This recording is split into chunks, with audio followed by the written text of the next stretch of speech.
Vande Mataram, Suprabhatam. 11th online कक्षा में आपका स्वागत है। हिंदी साहित्य का कालांश। इसमें आपके पिछली बार हमने रस के स्वरूप के बारे में बात की थी। इस बार हम रसावयव के बारे में बात करेंगे। रसावयव यानी कि रस के अवयव या अंग। तो इनका अर्थ यह है कि ये सहृदय यानी कि जो पाठक होता है या दर्शक होता है उसके हृदय में जो आनंद की अनुभूति करवाता है उसे ही हम रसावयव कहते हैं। ये उसमें सहायक होते हैं। तो इसमें अलग अलग अंग हैं। तो रसावयव के 4 अंग हैं। पहला है आपके स्थायी भाव, दूसरा है विभाव, तीसरा है अनुभाव, चौथा है संचारी या व्यभिचारी भाव। तो पहले है स्थायी भाव। स्थायी भाव वे होते हैं जो पाठक या दर्शक के मन में हमेशा ही उपस्थित रहते हैं, इसीलिए उनको स्थायी भाव के नाम से पुकारा जाता है।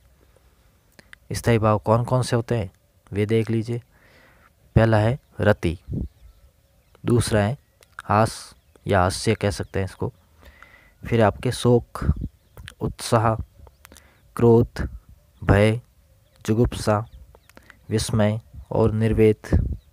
ये 9 रस या 9 स्थायी भाव कहलाते हैं। इनके अलावा भक्ति और जो वात्सल्य वह भी एक अंग होता है। तो इन्हें रस की जड़ या मूल भी कहा जाता है, क्योंकि यही स्थायी भाव है जिन पर यह पूरा रस वो आश्रित है। तो स्थायी भाव का अंकुरण वो काव्य पढ़ने या देखने से पाठक या दर्शक के मन में उत्पन्न होता है, उसे कहते हैं स्थायी भाव। जैसे कोई भी भोजन होता है वो भी जब कच्चा रहता है तो उसका कोई स्वाद नहीं होता, लेकिन जब वो पक जाता है तो वो सबको अच्छा लगता है, उनके जीभ पर उसका स्वाद आता है। और बस वही काव्य पढ़ने से पाठक या दर्शक के मन में भी जो उत्पन्न होता है, जो आनंद मिलता है, वही यहाँ पर रस कहलाता है। काव्य में रस यानी कि जो आनंद है वो ब्रह्म आनंद में बदल जाता है। अब है आपके विभाव।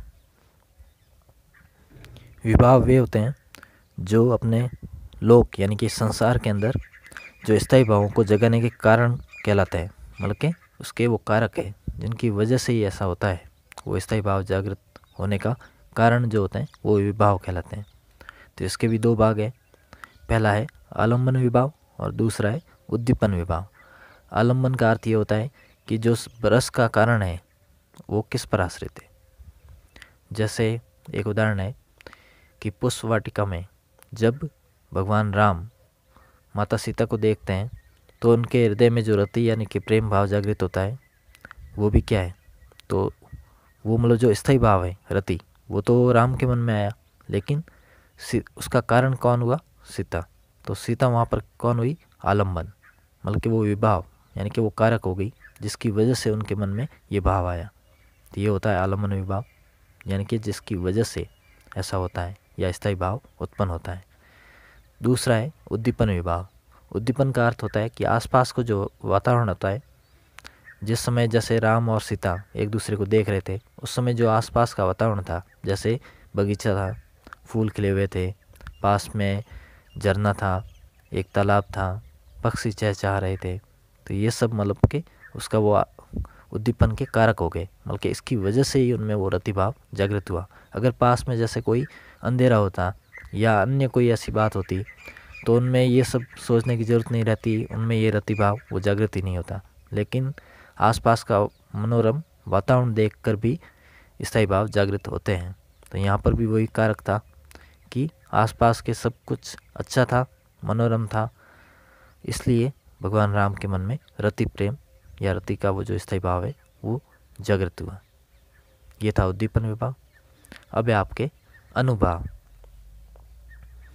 अनुभाव का अर्थ ये होता है, जैसे अनु का मतलब क्या है कि पीछे, मतलब कि जैसे हम किसी के पीछे चलते हैं या किसी का अनुसरण करते हैं तो वो जैसे अनुचर कहलाता है, वैसे ही अनुभाव यानी कि जो स्थायी भाव है उनके बाद में जो आता है उसे हम क्या कहते हैं, अनुभाव।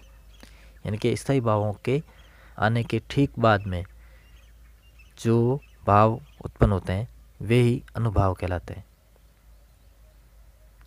तो अब है अनुभाव। अनुभाव में इसके भी 4 भेद होते हैं। जैसे पहला है आंगिक, यानी कि जो आश्रय है, आश्रय का मतलब जिसके मन में वो प्रेम भाव जागृत हुआ, जैसे कि भगवान राम और जो सीता का प्रसंग था, इसमें भगवान राम है वो आश्रय है। तो इनके आंगिक यानी कि शरीर की जो क्रियाएं होती हैं वो आंगिक कहलाती है। फिर आपके वाचिक में ये होता है कि उनके वाणी में क्या फ़र्क पड़ा या उस पर क्या प्रभाव हुआ, वो होता है वाचिक। मतलब ये सब अनुभव का मतलब बता दें, जैसे कि स्थायी भाव के ठीक बाद में जागृत होने वाले वो अनुभव कहलाते हैं। तो ये उसका परिणाम ही होगा कि जो प्रसंग चल रहा है उसके आधार पर ही उनके जो अंगों पर या फिर वचन यानी कि वाणी पर वो प्रभाव पड़ेगा, और उनके वाणी में जो अंतर आएगा उसका कारण यही है।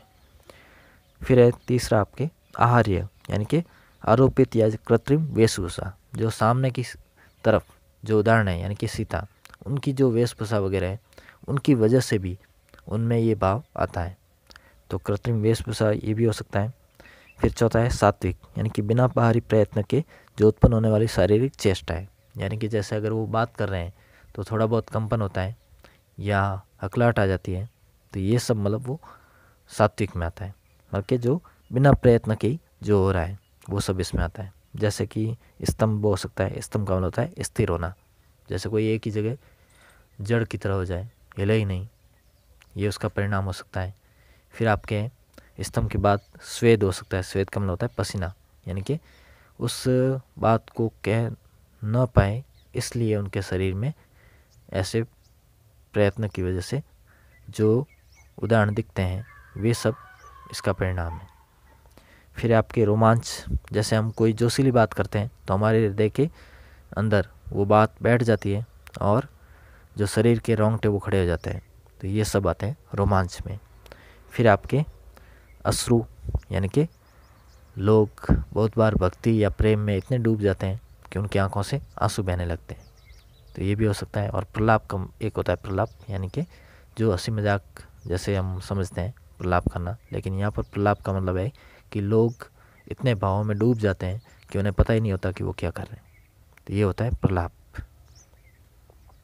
तो इस तरह से ये सारे थे अनुभव। अब चौथा अंग है, मुख्य अंग, वो है आपके संचारी या व्यभिचारी भाव। तो संचारी भावों की संख्या 33 मानी गई है। ये मतलब ऐसे होते हैं कि जैसे शरीर के अंदर स्थायी भाव है वो तो हमेशा मन में रहता ही है, लेकिन संचारी भाव है वो आते और जाते रहते हैं।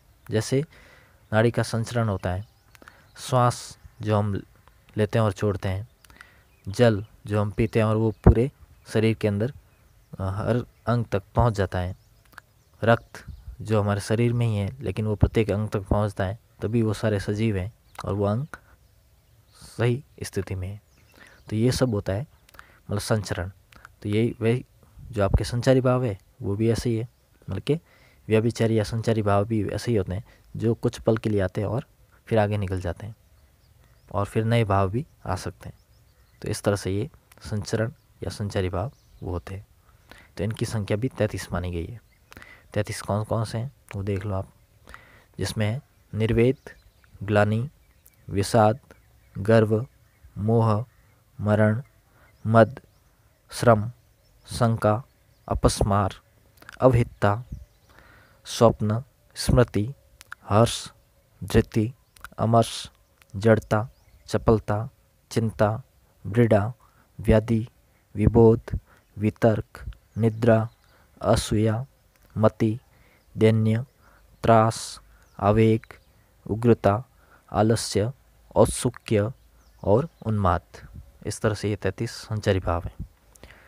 और एक होता है जैसे आश्रय के बारे में बताया था, उसका अर्थ ये होता है कि जिसमें रस की उत्पत्ति होती है, जिसमें वो स्थायी भाव जागृत होता है वो आश्रय कहलाता है, और जिसकी वजह से होता है वो आलम्बन कहलाता है।